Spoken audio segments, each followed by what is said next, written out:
Tacklife just sent me their electric spray gun. This is the SGP 15AC model.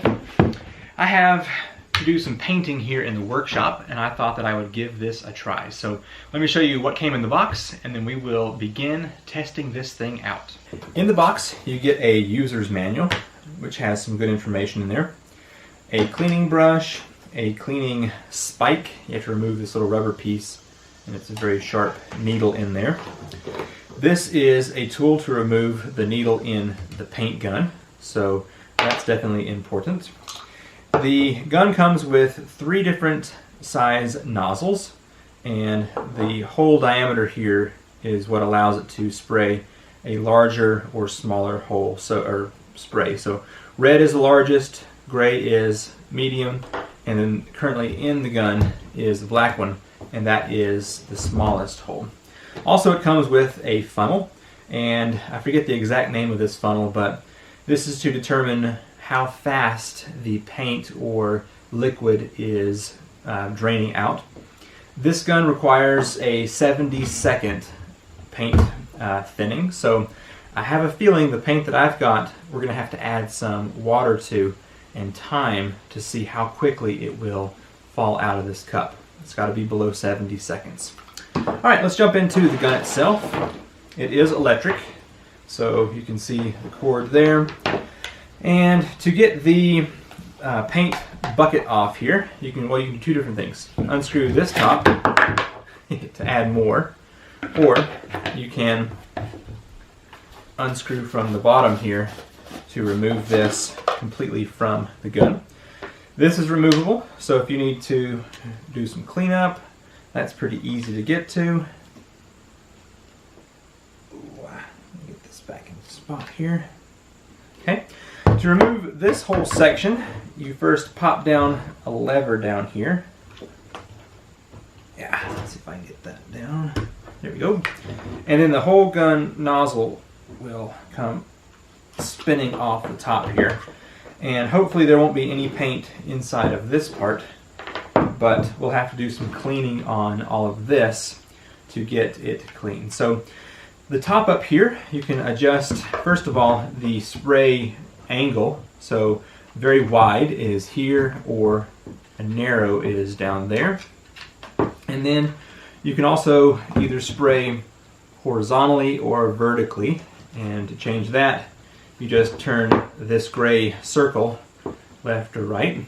And then to remove the whole piece here, it's got a unscrew spot that allows you to take this piece off, and then you could either change out your nozzle to a different size, or you could use that pin remover tool to pull out that right there. So I'm going to be attempting to use the regular black nozzle here. So I'm going to get that screwed back into place.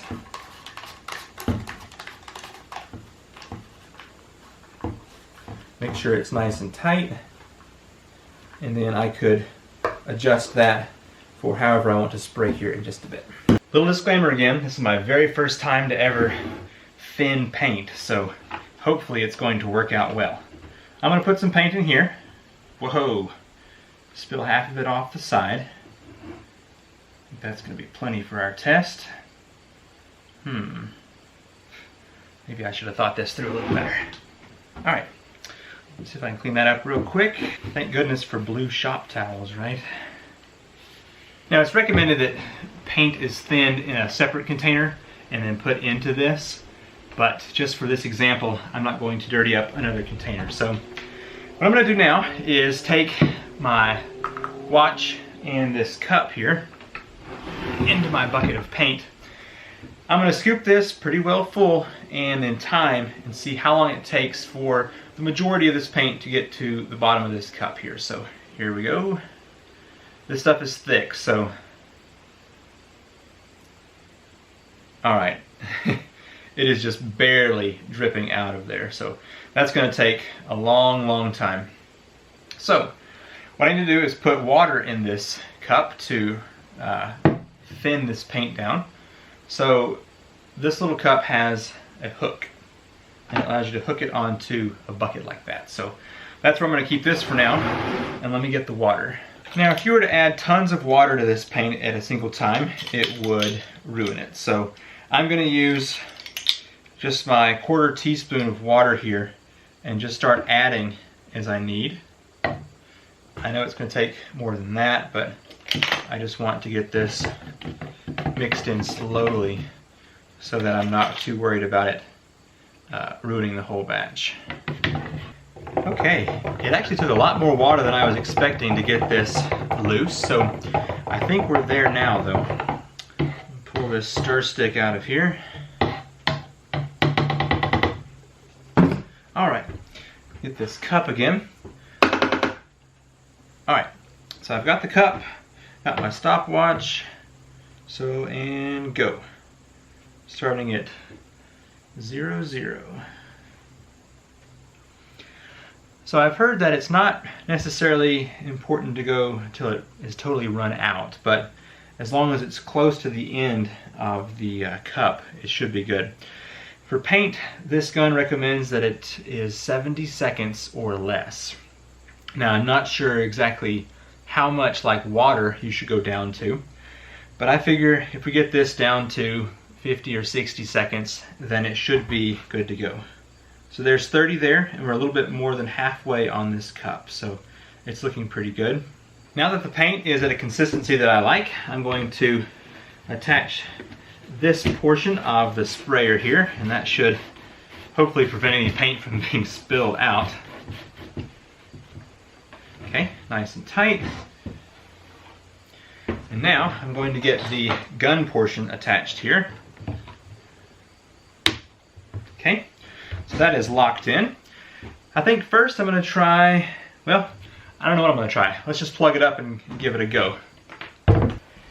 Okay, now this is not the appropriate safety gear to wear. You should actually have a better mask and probably better goggles, but I don't intend on doing a lot of painting today, so hopefully this will be sufficient. Okay, I've got it set to the more expanded spray here on the top, and there's a knob on the trigger down here that you can adjust to do either a more powerful spray or a less powerful. So let's give it a try and see what happens. I have a feeling this is about as loud as a vacuum cleaner, so we'll see what we get here.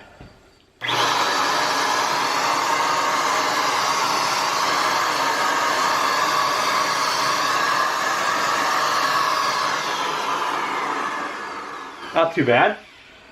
I'm going to move this down to a more narrow spray and see what we get there. Do up here.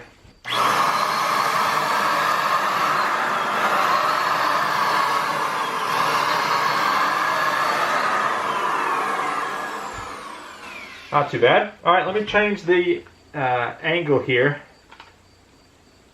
to the other way, and we'll go sweeping this way here.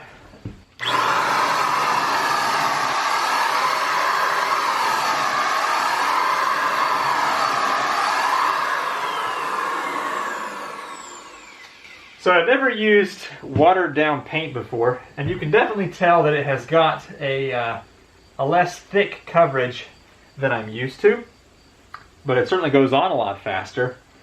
And there is a little bit of spill on the sides. I'm not used to working with a sprayer at all, so that may be normal, I'm not sure. So I kind of like the other direction a little better, so let me go this way, and I'm going to keep sweeping up and down here and get this done.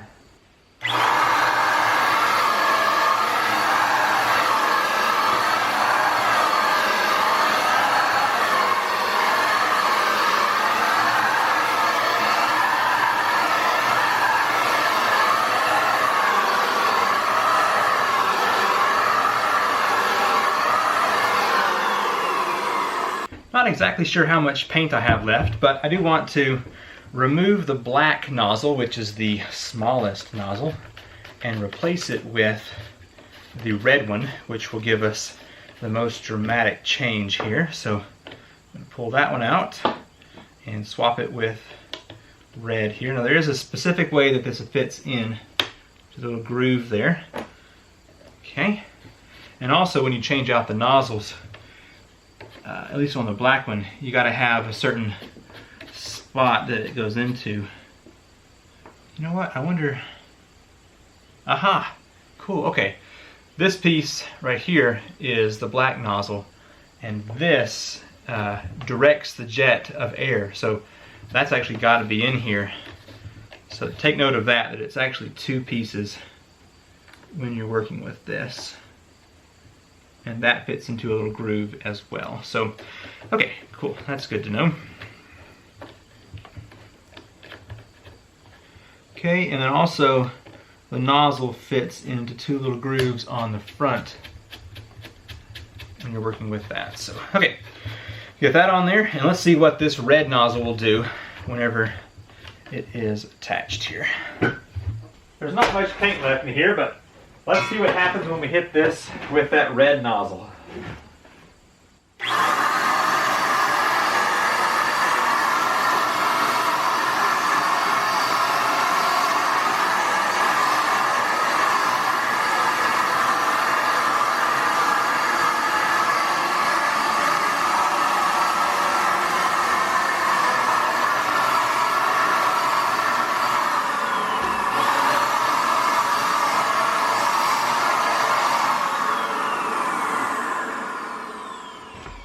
Well, it actually seemed to have a more direct aim to it, whereas the black nozzle seemed to splatter and spray out a little further. So if you're wanting to get a thicker bead of paint, go with that red, or I'm sure the gray as well. Now I don't see that it's dripping yet, so that's also a good thing. I guess that means I didn't thin the paint too much. Alright, I'm going to use up the rest of this, and we'll take a look at the results. From what I'm seeing, there was actually a decent bit of blow that happened down over here on the floor that I didn't cover up. So that's definitely something to consider for when you're doing a close-up wall like this. Now, where I hit it the heaviest was right here with the red nozzle, and it's very wet, but it's not dripping, so that's a good sign. When I got close to the top up here, I was aiming a little upwards, and you can see just how far it splattered on the insulation. Talking 2 feet or so. Definitely on there pretty good. Now I want to see another surface if there was much splash far off. So maybe a little touch of paint there. Let's see.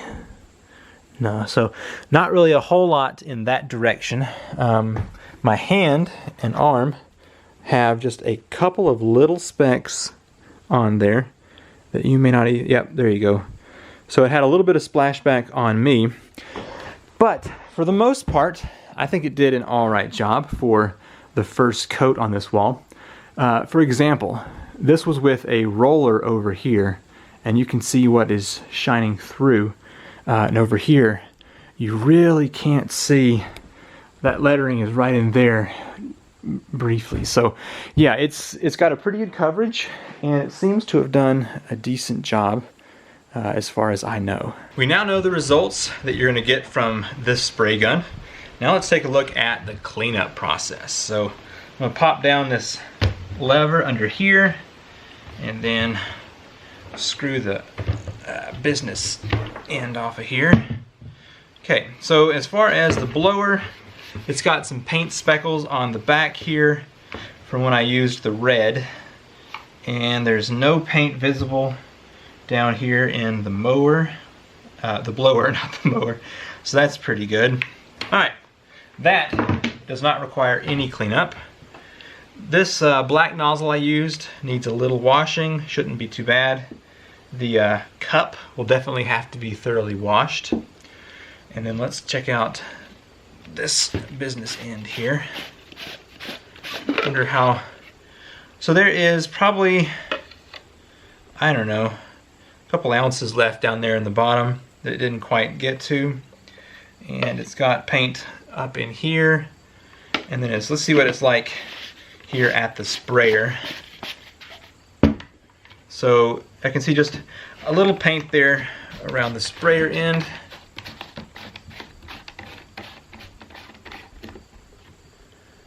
that seems decent. Doesn't have to be cleaned. Alright, so might want to just brush that off a little bit, and then that needs to be cleaned as well. And now, so I'm seeing that this needle needs to be cleaned. Alright, I'm going to hit this real quick with a little rag, and then we're going to see about getting that pulled out of there with a little tool that came with this device. So there are two little plastic pegs here, and the tool just slides over them, and when you turn it 90 degrees, you're supposed to be able to just pull it hard, it said. Well, that definitely didn't work.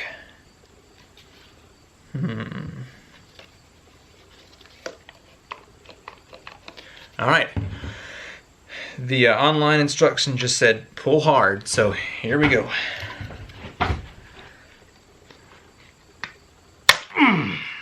Well, I didn't hear anything break. Splattered a little paint around. Let's see if anything broke when I did that.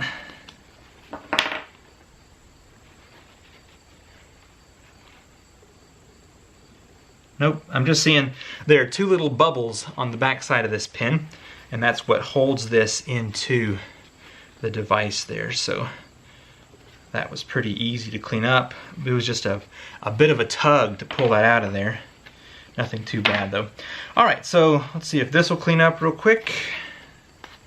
The paint is already drying on there, but I think I can scrape it off. Okay. Not too bad. Alright, we'll call that good. And now, for getting into this hole here, they gave this brush. So I'm going to take this out to some water real quick and get this pushed into this hole to clean that out. Alright, I just got a little tub of water here. Let's see if that'll help get this stuff cleaned up. Alright. Drop that down in there. So what I'm finding right now is that the sprayer did a decent job. It was certainly not very good for small detailed accuracy, but for spraying a large quantity over a large area, definitely worked well. And let's see, that brush right there did a decent job. That's nice and clean. Alright, so I'm going to turn this piece up, I believe, and get that head full of water, and hopefully I can just clean this out. Yeah, it's a little pokey needle thing. I wonder if that's just to clean paint that is dried out of these holes. I don't really know. Alright, so what I'm finding so far is that the pieces will clean up rather quickly. I'm not exactly sure what the needle is for. And then I'm probably going to have to take this piece outside because I don't know how well it's going to clean in this little tub here. Okay, I'm going to leave all this out to dry off from where I've been spraying it with water. But time for some thoughts and ideas on this gun. The first thing was paint thinning. It took longer than I thought, but now that I know what to do, it wasn't that bad. And I would definitely recommend, if you're going to paint a big room, when I paint this workshop, I'm going to wait till I have all my walls up and then just go for the whole thing. And so I would probably mix up like a gallon at a time of this, and that way I just keep adding to this one and not worry about having to mix so much paint over and over again. So not too bad on paint thinning. Now the attachments, I found that the small black hole actually provided more of a spread than did the red hole, which is the largest. And that one was more of a powerful direct shot with less spreading out. So definitely consider that. And I would assume the gray one, which is, actually the gray one may be smaller. I don't know. So you can play with the different pieces there. As spraying goes, I thought that it was a bit of a splatter out, at least for the black attachment. So it's definitely not going to be for anything fine detailed. You're not going to, you know, paint a stripe on something. It's definitely going to just paint the wall or surface that you're working with. So do consider that. As far as the sound, it wasn't that loud, so I definitely could paint no problem all day with no hearing protection. Didn't get anything on me, so that's definitely a big plus, because when I'm just simply using a roller, I always get something on my clothes. So definitely was a noticeable improvement there. Now, cleanup was annoying, but it wasn't that bad. The pieces actually come off pretty good. So things like this tube and that tube all come off. So you can use the provided brush that came with that, and it makes cleanup pretty good. This cup turned out to clean up well, and then this part of the gun needed no cleaning at all. So it actually wasn't that bad for cleanup, and I'm guessing since I got to it immediately and I had thinned the paint already, it was just easier to work with. So all in all, I would definitely recommend this paint gun, and especially if you're going to be painting an empty room with full walls and no detail work. So if you're going to be close to a window, don't do it. But if you're going to be just spraying a wall and you don't care about a little splatter, then definitely get to it. So, and there may be a way to improve that splatter effect. The amount of thinning I did, or adjustment to the handle here, like you can do greater or less spray for the trigger. So I didn't dive into that either. So if you'd like to check out this product, it is the Tacklife, and it's the SGP15AC. I will have a link to it in the description down below. This company also makes several other tools, so go check them out. Thanks for watching. I'm Seth Johnson with Land House, and I will see you in the next video. Bye.